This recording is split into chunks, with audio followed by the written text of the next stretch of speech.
À l'œil nu, rien d'autre qu'une simple bûche de chêne. Du centre à la périphérie de ce tronc, c'est une succession de cercles concentriques formés au cours de la cinquantaine d'années qu'a vécu cet arbre.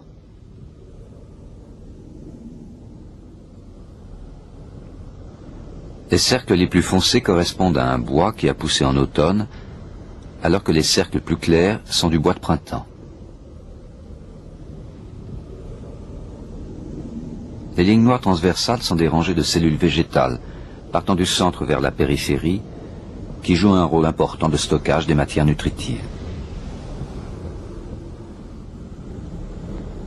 Plus près encore, un paysage parsemé de trous, petits et gros, apparaît. Ce sont les vaisseaux où circule la sève qui nourrit l'arbre.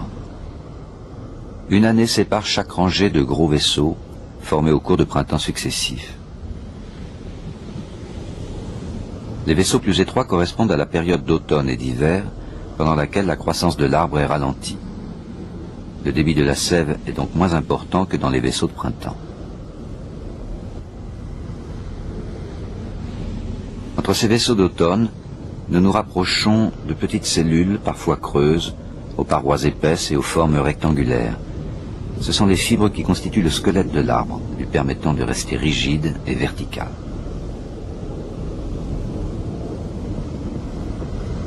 Plus ces fibres sont âgées, plus leur paroi est épaisse et donc leur cavité centrale réduite.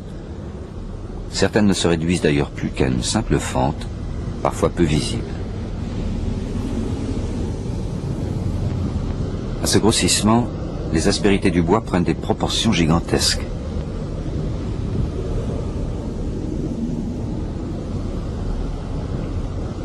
Nous nous approchons de la paroi d'une fibre, elle-même constituée de fibres encore plus petites, des microfibrilles.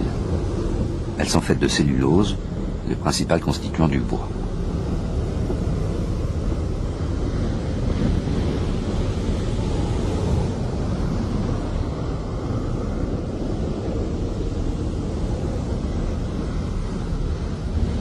Mais au maximum de grossissement, tout commence à être flou. La cellulose de notre bûche de chêne n'est pas assez pure pour nous permettre de mieux distinguer la microstructure.